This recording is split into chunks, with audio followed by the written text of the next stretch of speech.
तहसील बार कामोकी में इलेक्शन 2022 और 23 की तैयारी शुरू कर दी गई, जिसमें कामोकी तहसील बार के उभरते हुए टैलेंट जनाब सरदार नसीब अहमद डोगर ने सदर की सीट के लिए इलेक्शन 2022 और 23 में हिस्सा लेने का फैसला कर लिया। मीडिया से गुफ्तगू करते हुए जनाब सरदार नसीब अहमद डोगर का इलेक्शन के बारे में क्या कहना था, आइए आपको सुनाते हैं।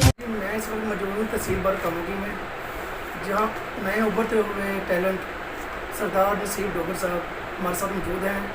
वो आने वाले 22 और 23 साल में 22 और 23 में जो सदर की सीट के लिए इलेक्शन में हिस्सा लेना चाहते हैं, इसके बारे में उनसे पूछते हैं कि वो इस बारे में क्या कहना चाहेंगे।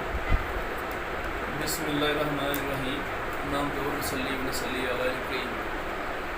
प्रेसिडेंट की जो सीट है ये एक बहुत बड़ी अहम जिम्मेदारी है जो वकला साहिबान और मेरे ग्रुप ने मुझ पर इत्मीनान करते हुए यूनानिमसली मुझे बतौर कैंडिडेट प्रेसिडेंट जो है ना तहसील बार कामोकी के लिए किया नामजद किया है। और मैं अपनी बेहतरीन जो एबिलिटीज़ हैं उनको बुरे कार लाते हुए कोशिश करूँगा कि वकला की वेलफेयर के लिए और बार और बेंच का जो एक बेहतरीन तल्लुक होता है उसको लेकर चलें। जैसा कि कहा जाता है कि बार और बेंच जो है ना वो दो पहिए हैं, ठीक है जी। उनको इंशाअल्लाह ताला कोशिश करेंगे बेहतरीन तरीके से जो तलकात हैं जो बार और बेंच के उनको भी मेंटेन रखा जाए, और जो वकला साहिबान हैं मेरी बाहर के जो हैं उनकी वेलफेयर के लिए और बेहतरीन तरीके से जो है ना इंशाअल्लाह ताला लेकर चलेंगे।